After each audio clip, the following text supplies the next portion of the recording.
It's Laura Eubanks of Design for Serenity with Walkabout Wednesday in my late-ish September succulent garden. And guys, woo, we are just coming out of a hot spell.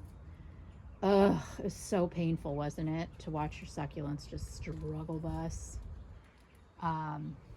But I can already see some of my plants starting to make a comeback, and I went ahead and did some gentle watering today. I think it's safe here in Southern California, San Diego specific, to apply a little bit of judicious water. I made some changes. I've been making some changes and some edits in the garden when I've been able to, and I haven't done finish work yet, but I wanted to show you. What do you think about the barrel right there? I know I had this rubra violacea up there and I just wasn't feeling it, guys. I love that giant barrel cactus up there instead. Really, really happy with that. I also moved this perii. It was over here and it was really close to the swing. And the grandkids like to play in the swing, and I was always a little concerned about it because it's, you know, sharp. So I moved it here. Super happy with that. And then just rocked in that little area where it was. Don't, you know, necessarily need anything there. So here you can kind of see it up close and personal. Right? Isn't that cool? This looks clean. Kind of a cave-like in my coral reef, right? Oh, before I forget, I want to extend a special shout out to Candy Garza.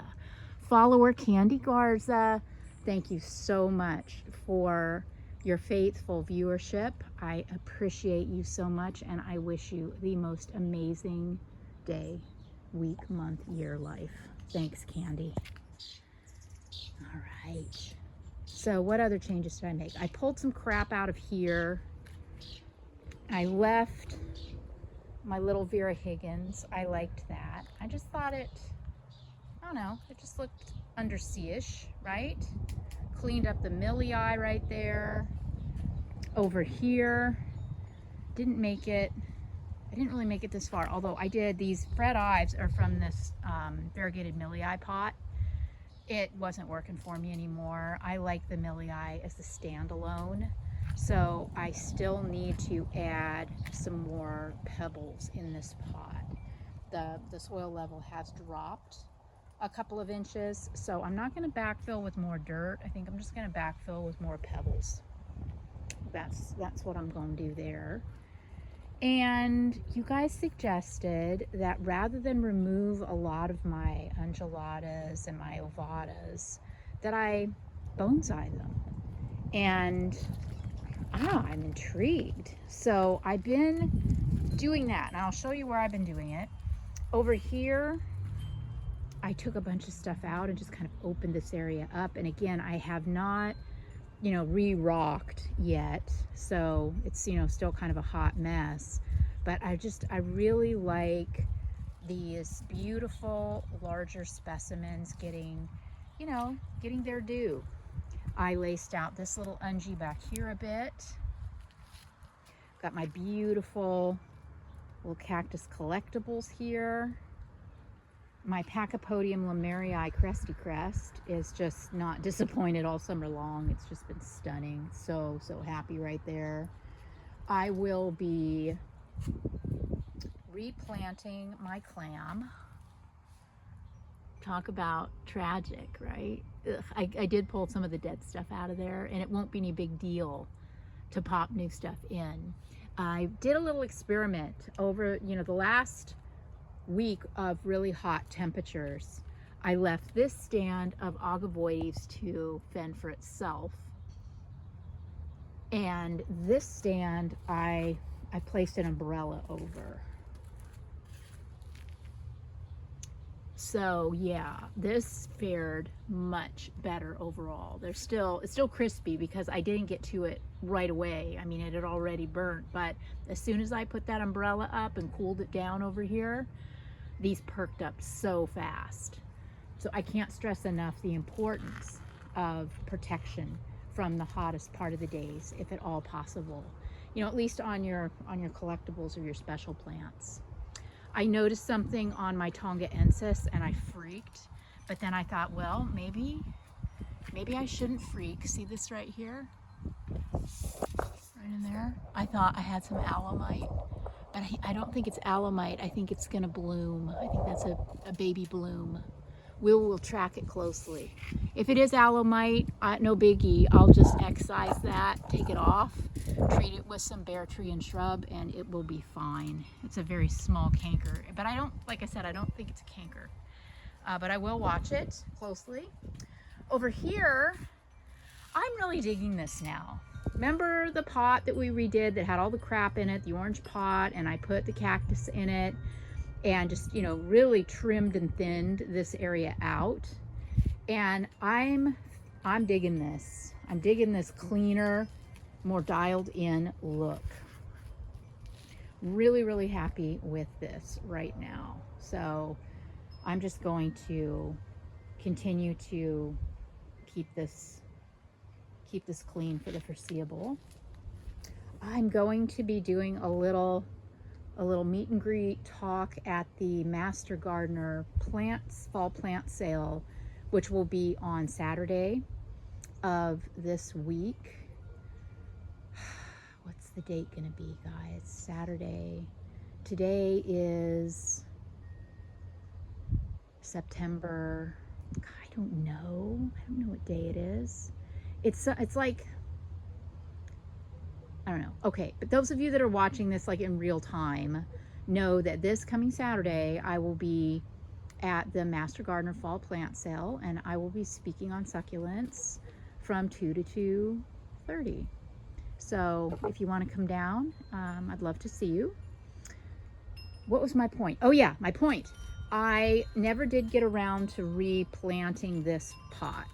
Remember, I did the other one a month or two ago. It looked so good. And this one, I was going to do it and I didn't. So I'm going to take this pot to the event along with some extra spare parts, some extra cuttings, and rework this there and answer, you know, do some Q&A on succulents. It looks like something's going on too. Like we might have, what is that in there? Is that mealybug? I think so. Yucky. Which I'll leave and we'll talk about it and I'll treat it, and so people can see, you know, what I do. So that'll be fun. Those of you that watch very closely will notice something very different right here. My giant totem cactus is gone. I donated that to a project we are working on in Laguna Niguel, and lo and behold, a wonderful follower, two wonderful followers, Michael and Cesar, thank you guys, donated these cuttings to me, not knowing that I had taken out my own and gifted it. So now I've got these two babies to take its place. So I gave away one and got two. Not bad. I'll take it. Okay, moving on. The Agave variegata, I haven't messed with it. I haven't messed with the babies. They're still doing their thing. But when I do decide it's time to remove the babies from the mother, I'm going to be beheading her and resetting her again. She's getting kind of leggy. See the trunk under there? I don't love that. And I also want her to face more this direction. So I'm going to cut and reset her after I have transferred the babies to pots or other spots in the garden or whatever. But I'm feeling really cavalier about it because I do have all these beautiful babies. So even if I kill her, it's not the end of the world. Although I'm sure I won't, because I've cut and I've beheaded her and reset her at least 3 times. All right, my Ramosissima looks fabulous. Love it. This area here, I also cleaned this up. There was just, here's some of the cuttings that I haven't done anything with yet, but this was so overgrown and so crowded, and I just aired it out. Fall is a fun time to air things out, isn't it? So here's another Ungi that I laced. Really, really like the way that looks. I tightened this area up too, took a lot of stuff out. I haven't reworked the rocks, but you can see how much it just is breathing. This yellow jade I do keep kind of bonsai'd as a rule anyway. It's so gorgeous, and it stays yellow year round. I just love it so much. This Aztec King, oh my God, Agave, it's getting serious. It's now starting to really infringe on my crest over here. I don't know how much longer, guys. It's just not getting smaller. It just keeps growing and getting bigger. Now my Talavera lizard is completely buried underneath it, as are one of my barrel cactus. It is stunner, and I'm gonna let it ride for as long as I can. But at some point, if I'm feeling really ambitious, I might come out here and start hacking away at it, because there are a number of pups around this mother. And look at the Aluaudia procera. For the 2 years that we've been in this garden, it has just been a single. And then this year it decided to throw off a bunch of branches. And they have grown so much. If you don't have any leaves on your Aluaudia and you are in warmer climate right now, it just needs a good drink of water, and it will leaf right on out for you. Wow, yeah, we'll let those branches go and see what they do. And then over here, my beautiful sunburst aeonium crest. Well, you know, it's been a rough summer, what can I say? Love that pairing too of the Crassula undulata and the aeonium sunburst. That is such a great combo. Over here, my silver fox Mangave is blooming out, and I haven't cut it yet, but I will. You will note that there are also a lot of pups there that I can harvest. And then nothing terribly remarkable over here. This silver fox also bloomed, and I cut it, and now the leaves of the mother, you know, are looking a little desiccated, and she's not looking her best, but look at all the babies. So this is another one that when I get really motivated, I'll get in there and dig her out and reset a beautiful pup. You know, one of the real all-stars in my garden is this little Dickia. This little plant has been here since day one. I have never done anything. I have not had to trim it, lace it, pick detritus off of it. It hasn't lost any leaves. It's just stayed gorgeous from the get. So appreciation post, little Dickia. And this little aloe too.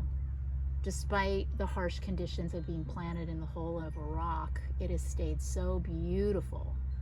And I think our little praying hands Mangave is starting to grow too. So that's exciting to see.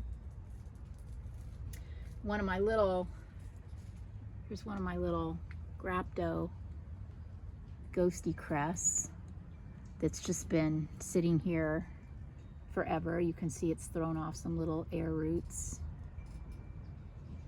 I think that's a really pretty one. So I'll probably be cutting this off about right there and sticking it in a pot.